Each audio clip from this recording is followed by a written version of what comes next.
Dear friends, നാലാമത്തെ ചക്രമായ അനാഹത ചക്രം അല്ലെങ്കിൽ ഹേർട്ട് ചക്രയെക്കുറിച്ചാണ് ഇന്നത്തെ വീഡിയോ.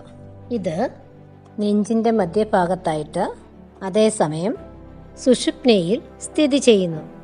ഹൃദയത്തെ നിയന്ത്രിക്കുന്നു. ഭൗതിക ശരീരത്തിലെ കാർഡിയാക് പ്ലക്സസുമായി ബന്ധപ്പെട്ടിരിക്കുന്നു.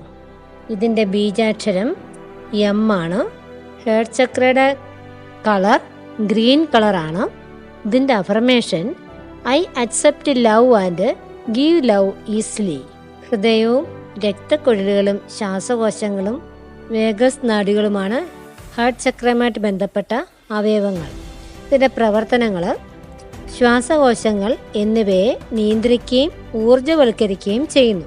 തന്മൂലം ഹൃദയമിടിപ്പ്, രക്തചംക്രമണം, ശ്വാസകോശം മുതലായ ശാരീരിക പ്രവർത്തനങ്ങളുമായി ബന്ധപ്പെട്ട് കിടക്കുന്നു.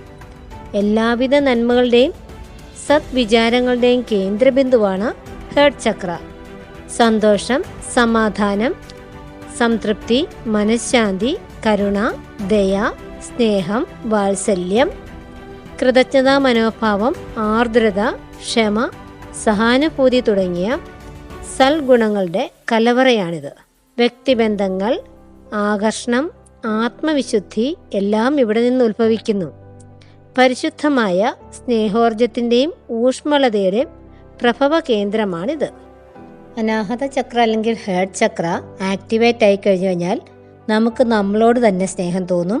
അതേപോലെ നമുക്ക് മറ്റുള്ളവരെ സ്നേഹിക്കാനും കഴിയും. നമ്മുടെ ചുറ്റുമുള്ളവർക്കെല്ലാം നമ്മളോടും സ്നേഹമുണ്ടാവും. ആർക്കും നമ്മളോടൊരു ദേഷ്യമുണ്ടായിരിക്കത്തില്ല. എല്ലാവർക്കും നമ്മളോടൊരു ആകർഷണത്വം ഉണ്ടാവും. എന്തും സഹിക്കാനുള്ളൊരു കഴിവുണ്ടാകും. നിസ്വാർത്ഥ സേവനം, ആത്മീയ പ്രകാശനം, ശാന്തത, പരോപകാര പ്രവൃത്തികൾ ചെയ്യുന്നതിനോടൊപ്പം ഒരു വിശാല ഹൃദയത്തിൻ്റെ ഉടമയുമായി തീരുന്നു. സൗരനാഡീ കേന്ദ്രം എന്നറിയപ്പെടുന്ന സോളാർ പ്ലക്സസ് വരെയുള്ള ചക്രങ്ങൾ ശരീരത്തിലെ ബന്ധനത്തിലാക്കുന്നുവെങ്കിൽ, അതായത് ഭൗതിക സുഖങ്ങൾക്ക് അടിമയാക്കുന്നുവെങ്കിൽ, ഹൃദയചക്രം മുതൽ മുകളിലേക്കുള്ള ചക്രങ്ങൾ ആത്മാവിനെ മോചിപ്പിക്കുന്നു. ഉദാഹരണത്തിന് മഹാത്മാഗാന്ധി, ശ്രീനാരായണ ഗുരുസ്വാമികൾ, മദർ തെരേസ, മാതാ അമൃതാനന്ദമയി തുടങ്ങിയ മഹത് വ്യക്തികളും എല്ലാ വിശുദ്ധന്മാരും ഹൃദയചക്രം വികാസം പ്രാപിച്ച വ്യക്തിത്വങ്ങളാണ്. വളരെ വലിയ തോതിൽ ഡെവലപ്പ് ചെയ്തവരും മനുഷ്യരാശിയുടെ നന്മയ്ക്കായി പ്രവർത്തിക്കുന്ന സുഹൃതികളുമാണ്. നമുക്കും ഇതുപോലൊക്കെയുള്ള കഴിവുകൾ ഉണ്ടാകാം. അതിനുവേണ്ടി നമ്മുടെ ഹേർട്ട് ചക്ര ആക്ടിവേറ്റ് ആക്കിയാൽ മതി. ഹൃദയചക്രത്തിൻ്റെ ബീജമന്ത്രം എം ആണ്. ഈ മന്ത്രം ജപിക്കുന്നത് ശാരീരികവും ആത്മീയവുമായ ഹൃദയകേന്ദ്രത്തെ സുഖപ്പെടുത്തുന്നു. നിരുപാധികമായ സ്നേഹവും അനുകമ്പയും അനുഭവിക്കാൻ ഇതൊരു വ്യക്തിയെ സഹായിക്കുന്നു. ഹേർട്ട് ചക്ര ആക്ടിവേറ്റ് ആക്കാൻ മെഡിറ്റേഷൻ ചെയ്താൽ മതി. ഉള്ളിൽ സമാധാനം അനുഭവിക്കുന്നതിനുള്ള പാത വ്യക്തമാക്കുന്ന ആഴത്തിലുള്ള വ്യക്തിഗത പരിശീലനമാണ് ധ്യാനം. നമ്മൾ നിശബ്ദമായിട്ടിരുന്ന ശേഷം, കണ്ണുകൾ അടച്ചതിന് ശേഷം നമ്മുടെ ഹേർട്ട് ചക്രയിൽ ശ്രദ്ധ കേന്ദ്രീകരിച്ച് യം ജപിക്കാൻ തുടങ്ങുക.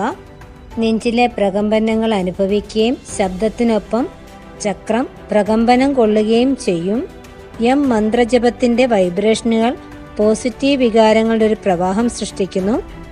അത് നിങ്ങളുടെ വൈകാരിക അവസ്ഥയിലേക്കും ക്ഷേമത്തിലേക്കും സന്തുലിതാവസ്ഥ കൊണ്ടുവരുന്നു.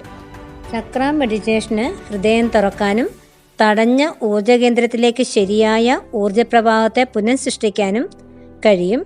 ഹേർട്ട് ചക്രയുടെ അസന്തുലിതാവസ്ഥ മൂലം ഉണ്ടാകുന്ന രോഗങ്ങൾ, ഹൃദയ സംബന്ധമായ രോഗങ്ങൾ, അതായത് ഹൃദയത്തിന് വീക്കം, ഹൃദയസ്തംഭനം, പെരിക്കാർഡിയവുമായിട്ട് ബന്ധപ്പെട്ട രോഗങ്ങൾ, ഹൃദയത്തിൻ്റെ പ്രവർത്തനക്ഷമതയില്ലായ്മ, താളപ്പിഴകളും അമിത രക്തസമ്മർദ്ദം മുതലായ രോഗങ്ങൾ, ശ്വാസകോശ സംബന്ധമായ ആസ്മ, ന്യൂമോണിയ, ബ്രോങ്കൈറ്റിസ്, ക്ഷയം, വിട്ടുമാറാത്ത ചുമ എന്നീ രോഗങ്ങളും അനാഹത ചക്രവുമായിട്ട് ബന്ധപ്പെട്ട് കിടക്കുന്നു. മാനസികമായിട്ട് ഉണ്ടാകുന്ന പ്രശ്നങ്ങൾ അമിതമായ വിമർശനം, അമിത വാത്സല്യം, അനിയന്ത്രിതമായ വികാരപ്രകടനം, നിർബന്ധ ബുദ്ധി, അനാവശ്യമായ സങ്കടം, സംശയം, നിരന്തരമായി ഉപദ്രവിക്കപ്പെടുന്നു എന്ന തോന്നൽ, സ്നേഹം പ്രകടിപ്പിക്കാനും സ്വീകരിക്കാനും അനുഭവിക്കാനുമുള്ള കഴിവില്ലായ്മ, തന്നോടും മറ്റുള്ളവരോടും വിട്ടുവീഴ്ചയില്ലാത്ത മനോഭാവം തുടങ്ങിയവയാണ് അനാഹത ചക്രത്തിൻ്റെ പ്രവർത്തന വൈകല്യം കൊണ്ടുണ്ടാകുന്ന അസ്വസ്ഥതകൾ. എല്ലാ തരത്തിലുമുള്ള സ്നേഹവികാരങ്ങളുടെ ഇരിപ്പിടമാണ് ഹൃദയം. അതുകൊണ്ട് നമ്മുടെ ഹേർട്ട് ചക്രയെ ആക്ടിവേറ്റ് ആക്കിയാൽ നമ്മുടെ ജീവിതം തന്നെ സുന്ദരമായി തീരും. Thank you.